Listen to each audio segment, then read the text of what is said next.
All right, so let's get started. Welcome everyone again to How to Succeed Your Market to How to Succeed in Marketing Your Practice Online. My name is Fanny Barrientos, and let's go over a quick agenda. So first, I'll be, of course, after a quick introduction, we'll be talking about your website or your potential website if you don't already have one, search engine optimization as a way to market your practice, social media, and pay-per-click advertising, followed by a conclusion and some additional resources that would be great for you guys to check out along with the Q&A.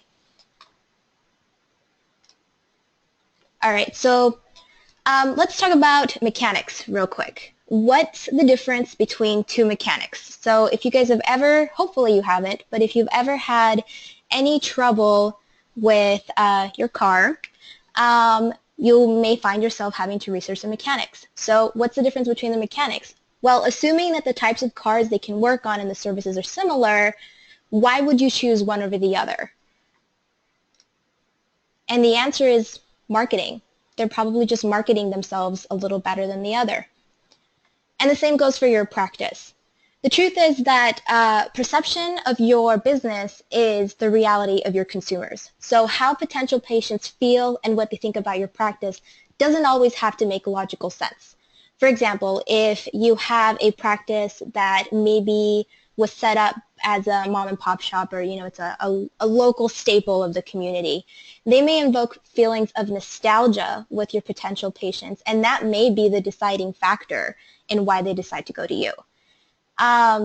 So a smaller shop, will give them a sense of more personalized attention. So it's what they perceive, not necessarily the information that's on their website. And ultimately, healthcare is about trust. A patient has to believe 100% in your abilities as their provider before they can go to you, and they make up their minds during their research process. And so marketing actually helps you communicate that belief.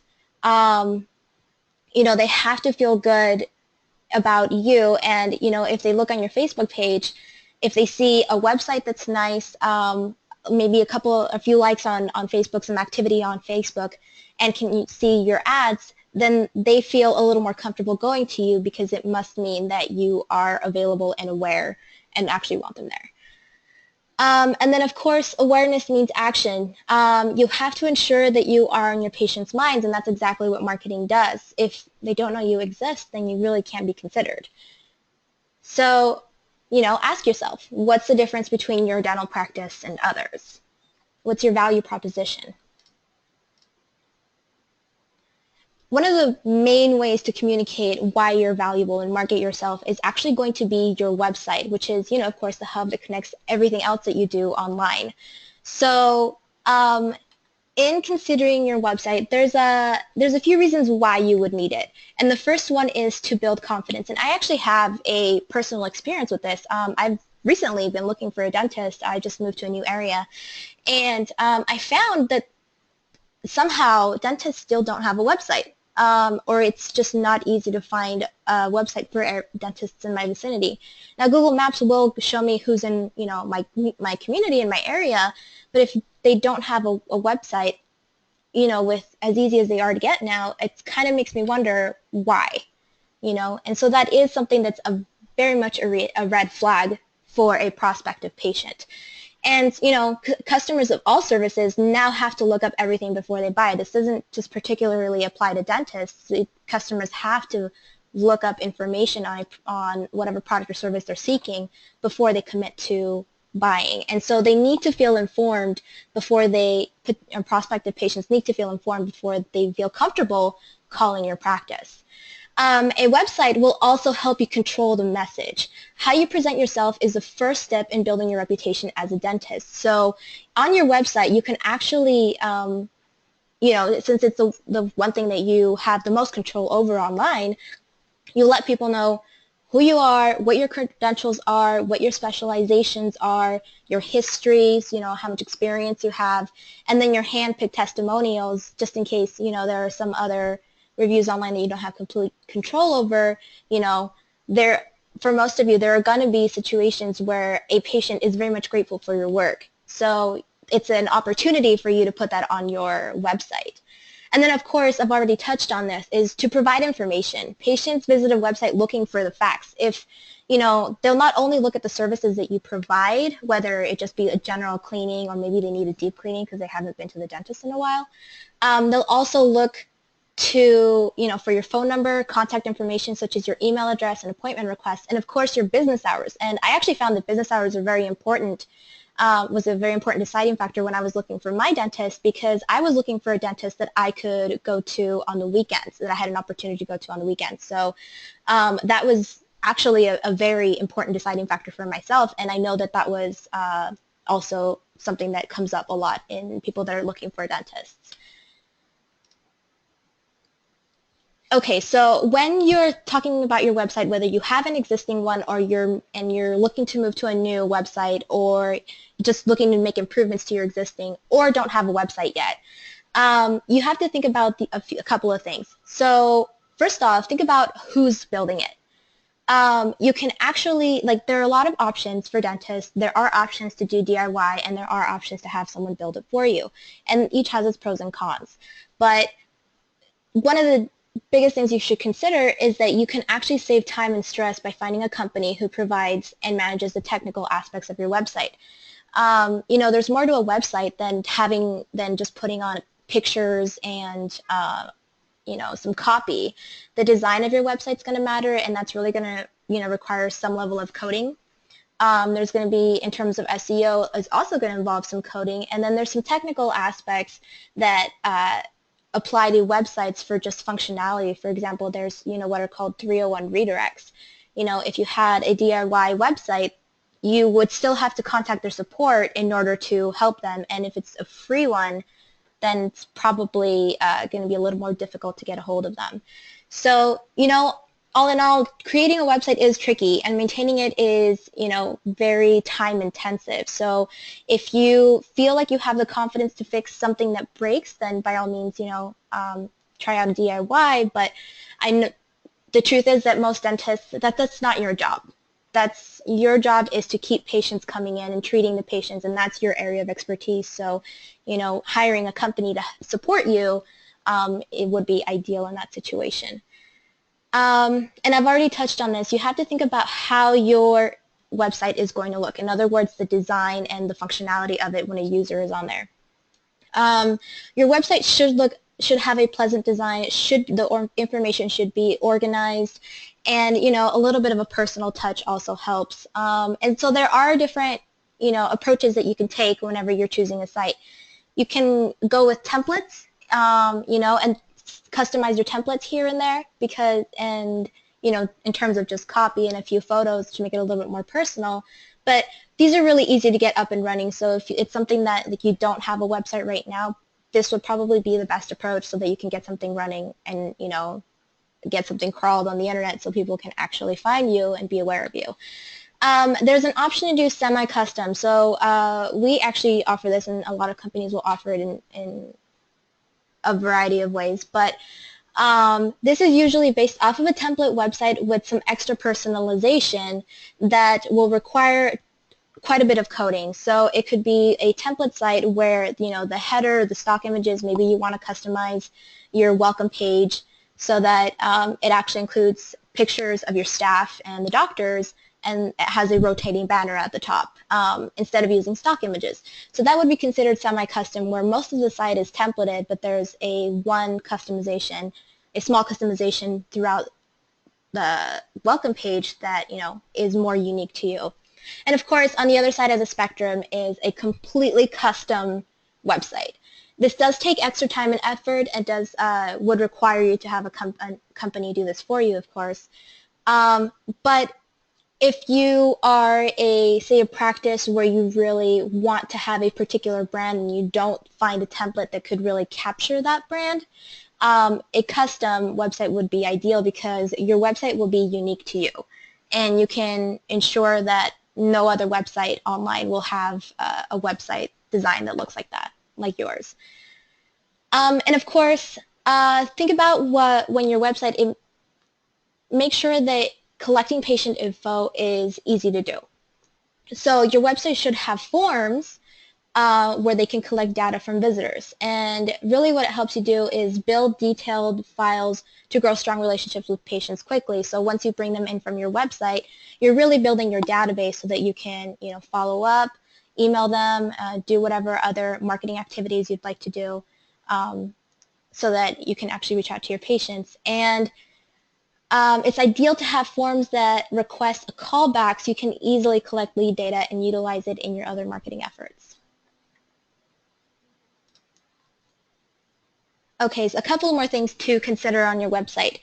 Ease of navigation. So I touched on this a little bit, and basically this really touches on the experience a user has when they land on your website and how easy it is for them to find the information that they're looking for.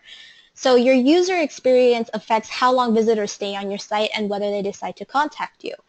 So for example, say that I land on a website and I'm looking for business hours, using the example from before.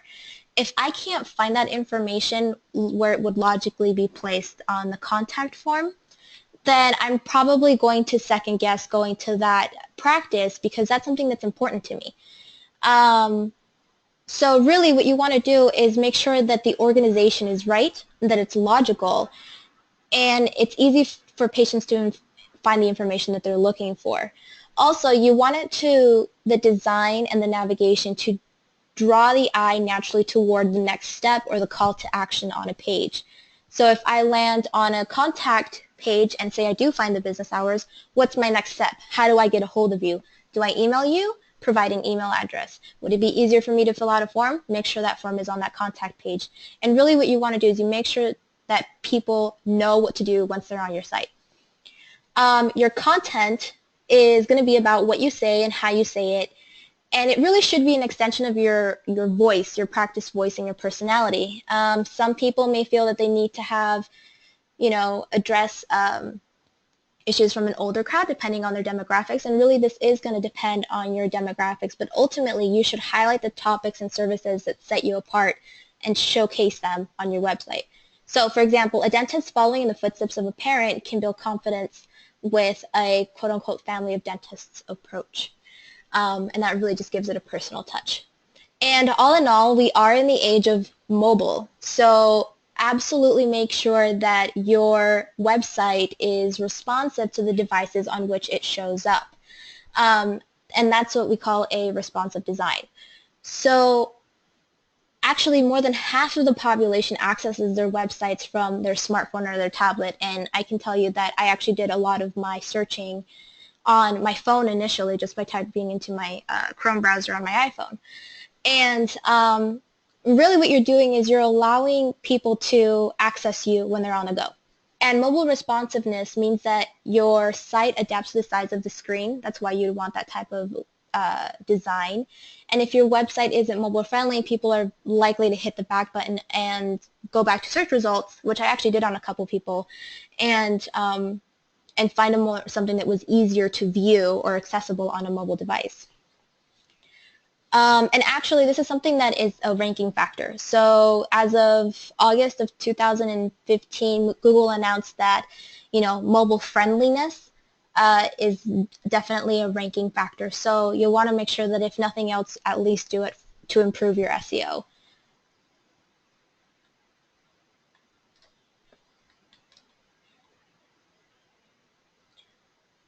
Okay, so some pitfalls to avoid when you're selecting a website or updating your website.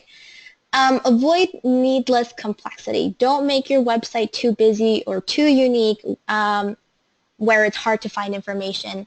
And honestly, if this is something that you don't have experience with, having a designer on your side telling you, from their point of view, what a website should look like with your input, it's a lot easier to get this going and to really avoid this type of pitfall. So, having a designer on your side is very helpful. But one of the things that you could probably look at your website and be aware of now is make sure that you don't have too many animations, sounds, or moving images, or complex navigation. All of these things will annoy people, and they're more likely to bounce off your site, meaning that they'll just hit the back button and go back to search results, or just close the website and try again. And by simplifying the user interface to get to your site's visitors, they'll know what to do, what you want them to do, and that's to contact you. So that's ultimately the goal. And you don't want to put any sort of hurdles in the way of them contacting you. Also, failing to update. A website does require maintenance, and so those types of updates may mean, if you have any vacations you're going on and the office is going to be closed, or if you're changing your hours for holidays. Some of you may or may not choose to work on certain holidays. And then if you're changing office locations, that's also a big one because people need to know where to find you, and search engines need to know where you are. They rely on your address information to put you in proximity of the searchers, so they're going to want an updated address on your website. So just make sure that you're periodically checking your website to ensure that all of your information is up to date. And that would also include, I didn't have it on here, your business hours and your email address. If you have any changes in email addresses, make sure that you update your forms so that they're going to the correct email address, and your business hours are prominently shown on your contact page. Another thing is DIY without experience, and I've already touched on this a little bit, but there are a lot of DIY options on there, and it's going to be really up to your best judgment to decide whether you want to pursue this on your own and put the time into it, or if it would just be better to have someone else do it for you and hire someone. So, dragging and dropping an image into a template is not always the same as optimizing the image to load on both a desktop and a mobile server. So, you want to make sure that the experience is consistent from across devices. And then also inserting text is just not the same as if you, accidentally break the page with some coding in the back, or if you just have too much copy. And again, that does speak to consistency across devices. You want the user experience to be exceptional across devices. So I'm going to give you guys an example here. One of the things I wanted to point out here is, let's see, let me get my little laser pointer. Alrighty.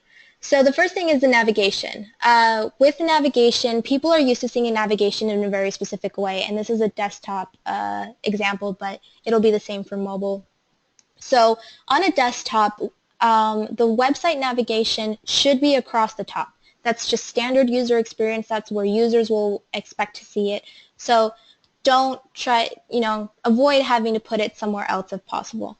On a mobile device, it'll actually be on the left-hand side, and it'll be denoted as the menu icon, which is pretty standard now, which is 3 horizontal lines.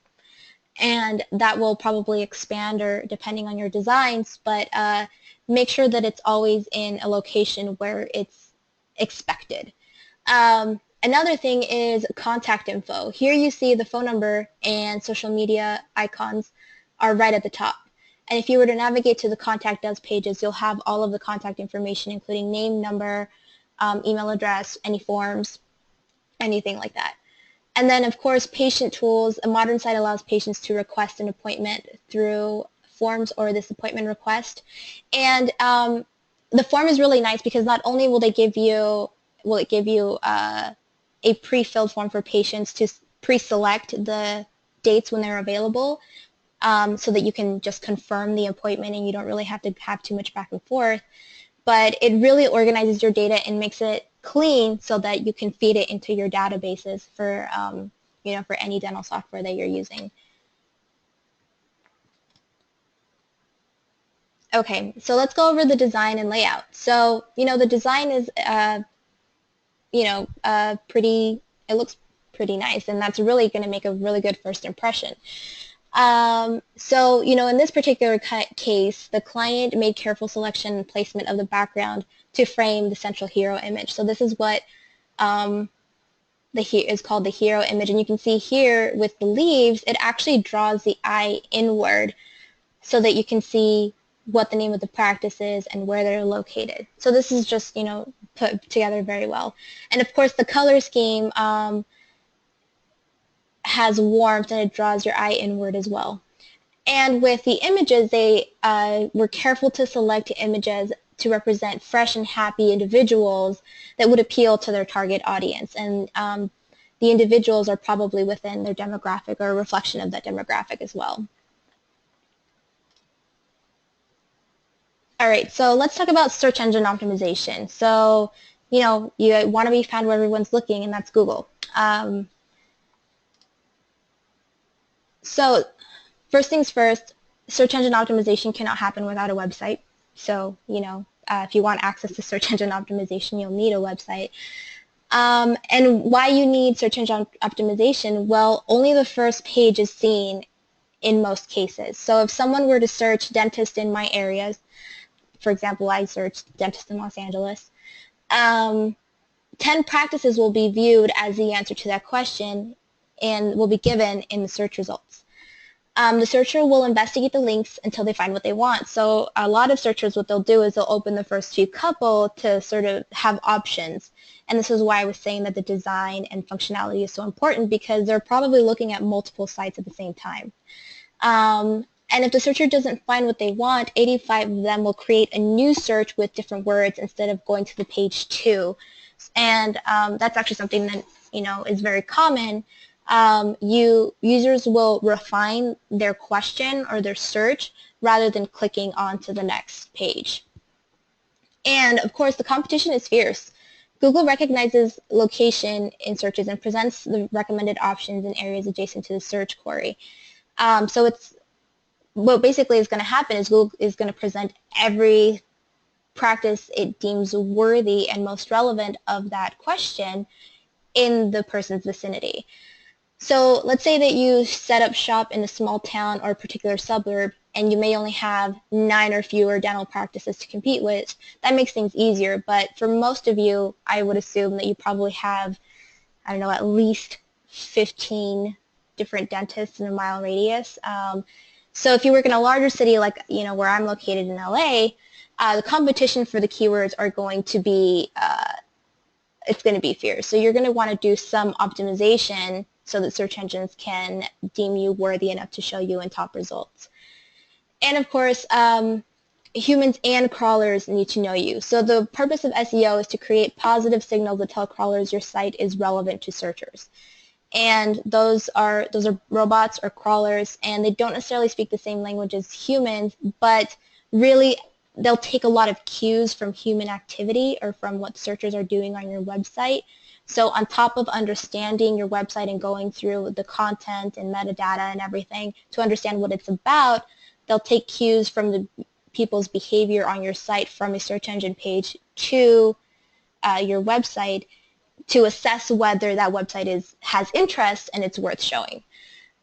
So really what this means is success in modern SEO means pleasing both groups, and we actually have a saying in the SEO world which is people first, crawlers second. So you want to make sure that whatever's on your site makes sense to people first, and then optimize any technical things you need to optimize on your website for crawlers for search engines.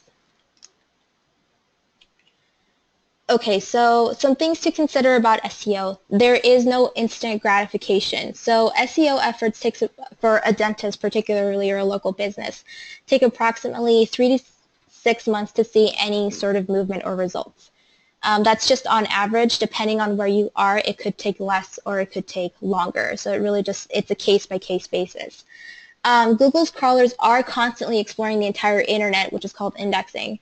And they won't index the same website twice in a week generally. So it would be, because it would be a waste of their resources. So, you know, this strategy does require some patience, because really you're going to have to optimize a couple of different places, which is going to take some work. And one of those places is actually back-end optimization. So choosing a website provider that can perform SEO on the back end of your site is really important. Really what that means is that they'll create a sitemap for your website, and that's usually a coded language, and it's something that crawlers can read, and you submit to Google so that they can navigate your site faster. And that's usually what we do, is we submit an XML sitemap, and through Search Console, Google is notified that, you know, you'll want to reindex this page. But they do it on their own time. All you can really do is submit the sitemap and then hope that they come back and recrawl the site. Um, and then, of course, you want to implement metadata to your pages, images, and videos. So what metadata is it's copy, it's actual like copy within the coded structure of your page. And that's sometimes used to put in a search engine results page. And that's also sometimes used to help search engines understand. So for example, with images, search engines can't see images. They don't know what's on an image. So if you were to apply what's called an alt tag, they would be able to read that and understand what's on the image. And then, of course, you'll want to organize your site to be shallow enough to index properly. So what that means is not having too many Tier 1 pages, which is the most prominent page on the navigation, and then any sub-pages, those are considered Tier 2. You don't want to have too many sub-pages or subcategories within your navigation because then eventually a crawler will really just visit like the first 3 levels and they'll let it go. They won't go any further than that. And then with on-page SEO, really what that's referring to the bulk of is writing content that focuses on keywords that you want to be found for. And it's a delicate process where you find the keywords you want to be found for that hopefully have enough search volume behind them or are high quality enough that, you know, even if you don't get a lot of visitors on that search, they're more likely to convert. And you'll want to include those keywords and their synonyms on the content on your pages. But what's most important, and this is very important after Hummingbird, which was an algorithm update a couple years ago, is making sure that the content sounds natural. You want to make sure that it doesn't have some, you know, some weird mentions of the city at the bottom and, you know, where it obviously sounds awkward. So that's really important for search engine optimization content. And then, of course, you want to include location-specific keywords, and this is very important for local SEO, which is what the approach that you guys would take for your practices, so that you can let crawlers know where you are. And having contextual mentions of your city throughout your content in a way that sounds natural is probably what's ideal. I mean, they can look at your address and figure out what city you're in, but having it in your content reinforces it for search engines and for people. Okay, another couple of things is backlinks in social media. So this is why really search engine takes a long time, is backlinks do take a while to gather, and a backlink is basically a hyperlink from any other website that links back to your site. So, and it's a very powerful signal. It's actually 20% of ranking factors for local businesses. So since they are some of the most powerful signals that search engines will take into consideration, you can influence those signals by using social media to distribute your content.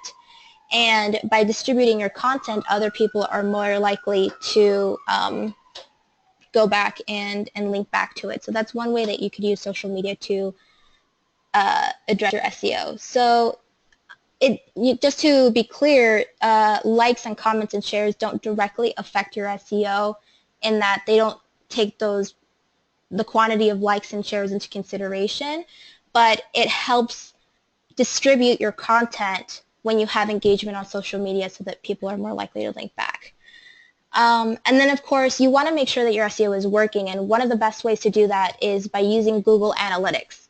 Google Analytics is an absolutely free platform that with our websites we just implement as soon as, you know, they're bought. And if you're already a customer and you're interested in Google Analytics, you can actually go to your member services rep and they can probably provide the login for you. You should already have it on your website. But really, it's the best way to measure your traffic, and here's how. So you'll want to take a span of time to compare, and you can adjust the dates on Google Analytics. And you'll want to measure organic traffic. So that's traffic that didn't come from an ad, and that's, you know, generally just search engine traffic, whether it comes from Google or Bing. And then you can actually view the source, so you can isolate Google itself as a subcategory of organic traffic, so you can see how much organic traffic you're getting to begin with.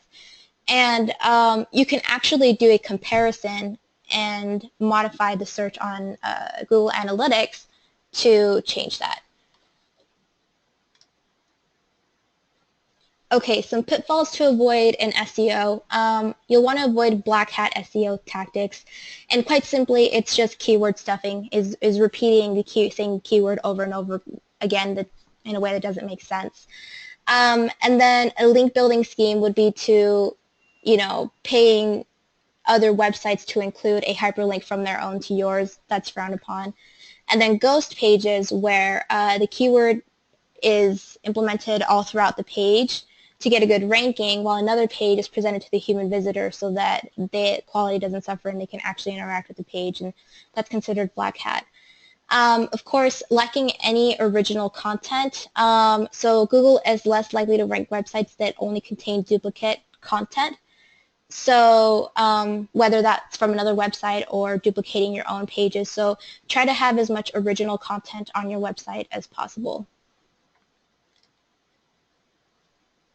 Okay, so an example of a good on-page optimization would be visible in this link here. This is taken from, an example of something that would show in a search engine results page. So here you have the title tag, which is a type of metadata. And then here you have a meta description, which is also a type of title tag. And this is just the URL of the page.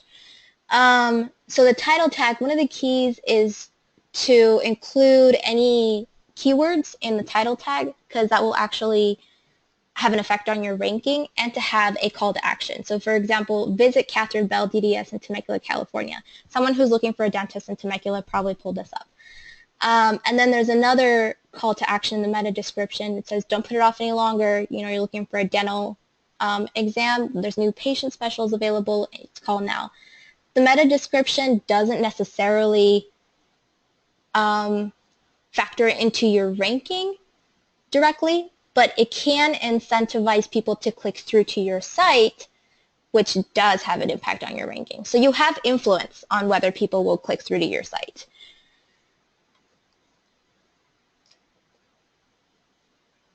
Okay, so here's another example of what a search would look like for a dentist. A typical search, like for dentists for San Francisco, you'll have the AdWords ads at the top, and then you'll have your local maps, and then underneath you would have a organic listings. So map results are something that's very specific to local businesses, including dentists. And dentists are more likely to appear if they've included geographical location and collected reviews on their Google Maps and also on their website.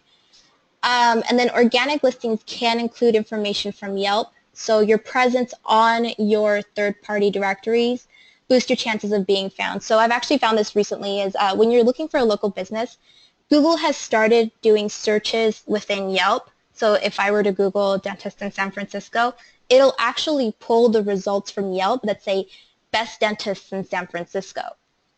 And that's actually starting to rank really high in organic listings. So you'll want to make sure that, you're actually keeping an eye on Yelp. And I know some of you guys would prefer not to deal with Yelp if you didn't have to. But Google is starting to do that for local businesses, so you'll want to make sure that your presence in other directories is consistent. Okay, so moving on to social media, really this is a way to perpetuate word of mouth. It's this century's way of just talking to people and getting your practice known. So really what it does is, and why you need it, is the appearance of being alive. It's always reassuring when someone can find your Facebook page and sees that there's some activity on there, because it means that you're there. And having an active social media presence is essential to conveying that trust and showing that you're in business. And you don't have to update your Facebook pages every day. Just make sure that whatever you're sharing is legitimate and you're doing it consistently. And you can actually increase referrals because people will talk about your practice online and they can tag you in your posts. Another way to use social media is also as customer service. So, occasionally you'll get someone who will go to your Facebook page and complain about something. But really this is an opportunity to demonstrate that you are a business that listens and cares. So by, approaching the critique in a respectful manner and moving the conversation off the page by giving an email that they can contact you at, you're really showing people that you care and that you're willing to address any concerns that the person may have. And of course, I've touched on this, is free advertising with warm leads, and this really just speaks to people when they talk about you. You know, it's very common to post online, hey, I'm looking for a dentist, what do you guys recommend? People will actually tag your Facebook page, and they're more likely to come to you. Okay, so one thing you should know is that not all channels are created equal. So this is really a breakdown, and I'll go over this briefly, and when you guys get the PowerPoint, you can look into it more detail. But really, you know, how these are used will factor into how often you can post and how time intensive it will be. With Facebook, this would be ideal if you only have time to manage one channel, because it does have the largest following and allows you posts for any length, and really a post a week will suffice. With Twitter, because the conversation is in real time and very topical, it might be a little harder to keep up because it will require more higher frequency of posts. With Instagram, you have the opportunity to share photos very prominently with, you know, and you can modify them with the app with a filter. So, you know, that could be great to show off any patient of the month that you may have, or any before and afters, or any happy kids that come by. You know, and with Instagram, you don't need to share as often. It's the same as Facebook. Once a week is fine. With YouTube, because this is video, it's going to be a little bit more intensive to create the content. But it is ideal to talk about testimonials, and you can optimize it so that they are found on search engines, because YouTube is owned by Google, so those videos will show up in Google results pages. Some things to consider when you're building your, or when you're talking about social media for your practice, is building your profile. So once you decide which social media platforms to use, you're going to want to put your best foot forward and provide as much information about your practice as possible. And each profile, so Facebook or Twitter, is going to approach this differently, but just make sure that you provide as much information on your profiles as you can. And then what to post, you'll need to consider what you post and when. And as you're talking or thinking through the content, make sure that it's high quality. So, for example, using high resolution photos. It's relevant to the topics that your audience may be interested in. And it's original. So you can go up to other places and, you know, share any posts that you see. So, for example, any viral videos of, you know, wisdom teeth, if you feel like you want to share that, that would be fine. But make sure that, you know, at least a portion of it is coming originally from you. And then no matter what, just make sure that you're consistent, that you're posting on the same day or, you know, same time of week. So, for example, for us, we strive to post on Thursdays so that our audience can expect to see our content on Thursdays. All right, so some pitfalls to avoid, I've already spoken to this a little bit, is having an inconsistent schedule, and really that's so because people won't know when to expect your content and look forward to it. So, you know, you'll want to make sure that you're being consistent so that they are not let down when they don't see your content. And then spam posting. So really this is referring to irrelevant or offensive content that will cause people to unfollow you, or like actively seek you out to unfollow you. There are pages that there is such a thing as posting too much and having it to do nothing with your business, and that's really annoying, so people will unfollow. And of course, having unbalanced community management. So this is really referring to when someone happens to leave a critique on your social media pages, because it will happen. Make sure that regardless of what is said, you're addressing it in a professional manner. Okay, so here's an example of you know, of original and educational content. So here, you know, the doctor's saying, you know, like and follow our page, and then he's providing some education for his followers, right? So common questions about going to the dentist from the American Dental Association. This is fine to share a link, but this right here is original, which is good. And then, of course, it conveys a tone of professionalism. It shows that you know what you're talking about, because, you know, it helps to keep proving that. And then it shows that you actually care and you want to get the word out there on how people can better treat themselves and help with their health. Here we have original branding content, so this is completely original. This is a picture that was taken in office, and it's just a quick, thank you for sending us this little bit of dental humor. We got a great laugh out of it. And, that was pretty funny. It's a fish with rotted teeth. So, this would create some type of engagement, and it just shows that you're active in your community. It shows that you have some personality. So this is all stuff that can, would be ideal on a social media page. And then you can also share semi-relevant content, so not everything has to be about the dentist industry. It can be newsworthy. So here's an example of an NBA guard shoves a knocked out tooth into socks before continuing to play. He'd need that tooth, so, he had to keep doing his job, but he wanted to save that tooth. And that's something that would be interesting for someone who's on Facebook. And first of all, it shows them that, you have a personality and you're willing to share this information, but also they're aware that you exist. And that's really the point. All right, so moving on to pay-per-click. So pay-per-click advertising is really referring to the more common format, which is Google AdWords. There are different formats, but Google AdWords is just the one that's more commonly used. And it's used to build awareness. You can get your practice in front of potential patients without them looking for you, and instead you go to them with a paid reach. So the way that it works is you create an ad, and whenever someone searches any keywords that you are bidding on, that you're willing to pay for, your ad will show up. And you'll only pay if someone decides to click on that ad.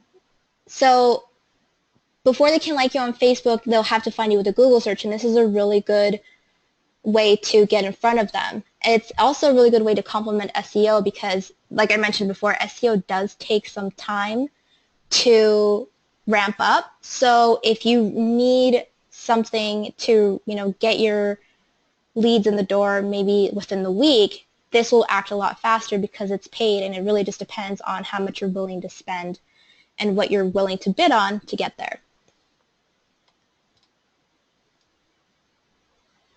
You can also increase your geographic reach. So with SEO, there are limitations on where you will show because Google will only show businesses that are relevant to that person's location. And that's just the nature of local SEO.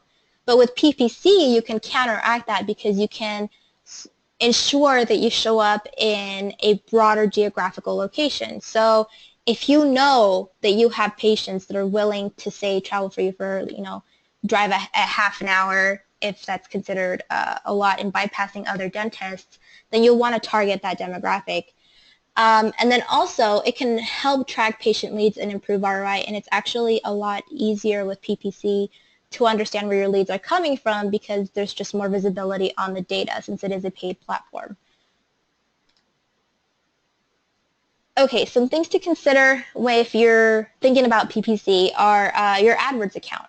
And if you're thinking about running PPC, I would recommend that you start with AdWords because it is the most robust platform. And it is recommended to have a company help you with setting up and maintaining your PPC to ensure that you have attribution or that you can follow your paid traffic and eventually see which converted to leads, among other things. And then with PPC, you'll also want to do keyword research, and this is something that's also done with SEO, but with PPC, you can use the keyword research that you do for both SEO and PPC so that you know which keywords to bid on in AdWords, which keywords have the most search volume behind them, how expensive they would be to bid on a daily basis, and really which keywords are most profitable to you. And you can also set what are called negative keywords. So negative keywords is something that's not available in SEO. This is very specific to PPC. And it's really a way to control the quality of your leads.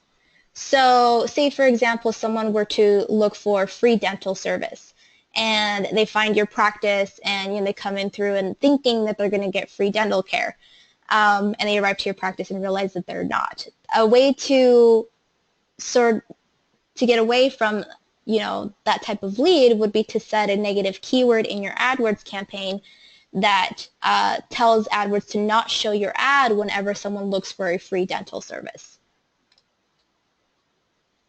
You'll also want to look at maintaining your quality score. And a quality score is how Google determines whether they want to show your ads or not. And maintaining a quality score ultimately saves you money. So what that means is you'll want to make sure that the copy in your ad is relevant to the search, and that your landing page is also relevant to the search. And that's really ultimately what determines your quality score. And then, of course, with PPC, you're going to want to test and test and test. You can do A/B testing to test ads against each other and see which performs better, and use that to refine your strategy so that you can spend less and get more.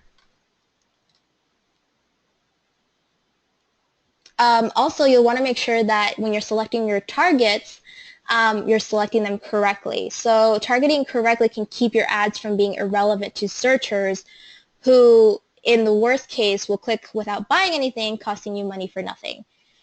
And then you'll also want to make sure that you're aware of the fee structure for any PPC consultants you're considering hiring. Some consultants do take a fee out of how much money you spend, so be aware of that and make sure that it's consistent with what you're willing to do. Ideally, you're going to want to go for a flat rate, a monthly fee, so that there's no conflict of interest for you to spend more. Okay, so some pitfalls to avoid are out-of-control spending. So the most important parameters when you're setting a PPC campaign are the daily and monthly budgets, which are the max that you're willing to spend. And there are some things within PPC where it'll spend money, for example, like 20% over your budget to try and get you that reach and that visibility, but it may end up making you spend more than you wanted to. So having a PPC expert navigate these types of extra expenditures that can pop up would be very beneficial. And then, of course, you want to make sure that you don't break AdWords rules. They have a lot of policies about what you say and how you say it in your ads. The one that comes to mind right now is you can't mention any other brand names in ads. So I know that some dentists have had issues with mentioning Invisalign or CEREC. So you can target those keywords, but you can't explicitly say those words in your ads because that goes against their guidelines. And then, of course, having inaccurate landing pages. Ideally, every group of keywords that you have in your AdWords campaign that you're targeting and that are alike will have its own specific landing page, or the page that people are going to. This affects your quality score because it affects on how relevant the page is to the ads that you're running. And really, it's going to affect your leads because if they land on a page they weren't expecting to be on, they're less likely to convert. All right, so I wanted to give you guys an example of a test for some ad copy. So here, this dentistry or dental practice was testing headlines. Headline A is Bay Area Family Dentist, and headline B is teeth cleaning and fillings. And they really wanted to see which would incentivize the most clicks. Everything else is the same. You want to make sure that you're only testing one thing at a time because otherwise you're not really going to know if there's a difference. And it ended up revealing that having the location in the headline got more clicks than having the service in the headline. So they took that information and applied it to another test. In other words, they refined their findings, right? So this time they're testing Bay Area Family Dentist, that type of verbiage, versus San Francisco Family DDS. And again, the descriptions are the same. And in the end, they found that the words Bay Area Family Dentist still got more clicks. So people preferred to look, or were probably searching for Bay Area Family Dentist, and if that's the first word that they saw, they're more likely to click on it. Okay, so that was a lot of information. Again, you guys are going to receive this, so if you want to go back and review along with the recording and the presentation, it will be in your inboxes. I did want to give you guys some resources that you could go back to not only learn more about other types of dental marketing methods, but just ways to refine your dental website or more specifics on SEO or PPC or whatever it may be. I would really recommend that you guys follow us on our blog. We do post content every week covering all of these topics, so you could see it, and if you actually follow us on Twitter, Facebook, or LinkedIn, you'll get a notification that new content is up, and you can just rely on that. We also have some on-demand webinars. So we have other webinars that talk more specifically about SEO or PPC or social media. So if you want to go back and review those are absolutely free. You can download them and watch them whenever you want. And then if you prefer to read your information, we have some white papers which are also free to download. Okay, and so of course I do want to let you guys know that we can help you with any of these. If you need a website, if you were looking into social media management or considering it and want to talk through it with your account advisor, by all means, this is provided for you. All of these go back if you want to learn more about our products and what we offer. When you get this presentation, you can go ahead and click on these links and it'll take you straight to that page. So thank you all for going through that. I know that sometimes getting that information the first time around is takes some time to absorb. So I hope that you'll go back to this recording and the presentation to learn a little bit more. And if you feel that you're want to discuss any of the services that were shown in the last slide, you can contact your account advisor in this phone number, or you can email them. And then also follow us on Twitter, Facebook, and LinkedIn for more content like this. And just follow us and let me know what you'd like to hear. Okay, so at this time I'm going to be looking at questions that have been coming in.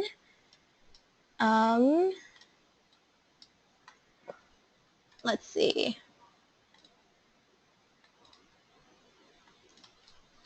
Okay, so the first question that came in is a CE awarded for this presentation. I don't think there is, but I would encourage you to just email your account advisor and see if there is.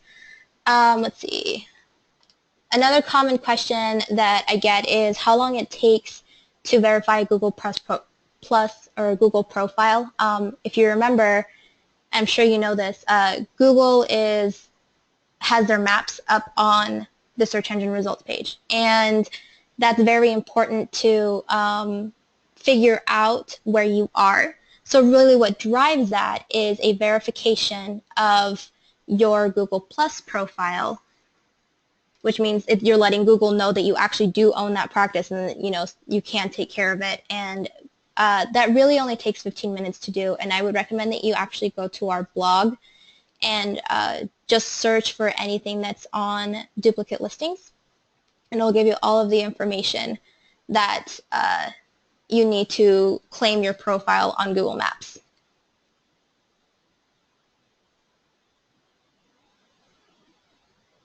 Okay, there's an interesting question. Do you feel as though it is a good idea to bridge different practice locations by providing the other business links under your contact page? Yes. So if you have multiple locations, local SEO is going to be just a little bit different. So what you're going to want to do is have one page for each location under the same website. And then, this is very important, go back and verify your Google Maps profile for each location and embed the map into the contact page. So embedding means that you take the Google map and you put in a code, which is called an iframe, into the back end of your contact page, so that when people see it, they'll actually see the map that shows on Google Maps. This is very important because it actually gives you some signals to Google, knowing that you have multiple locations and that they're going to be willing to pull up. So if you put the city and state in what is called the title tag of each of those contact pages, that is yet another signal for Google. If they are technically different businesses holding different business names, which is the next question, you're going to have to make a decision on how you want to brand yourself and what type of strategy and approach you want to do. There's a couple of options for you, but really if it's different names, then you could potentially consider having different websites only for that location. What's important is that whatever strategy you go with, you have to be consistent. If it's multiple locations under one website, they should all have the same business name with the different addresses and a different local number, but within the same website. That's not the approach that works for you. You may want to consider a different website so you can keep the different names, and just make sure that there's no overlap in the addresses that are provided and the phone numbers that are provided. So really it's going to be one of those things where you'll probably want to talk through it if you're an existing member with your account advisor. If you're not, you can talk to her internet marketing advisor and see what they would suggest to what's specific to your needs and, you know, whatever practices or any partners that you may have.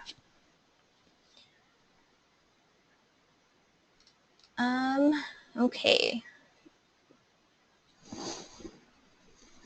Alrighty, so we're about at the end of our presentation. I'm just going to hang in there for a couple more minutes if there are any last questions. And I will be online to answer those. At this time, I will be ending the recording. So thank you all again for joining me, and I hope to see or hope to have you soon.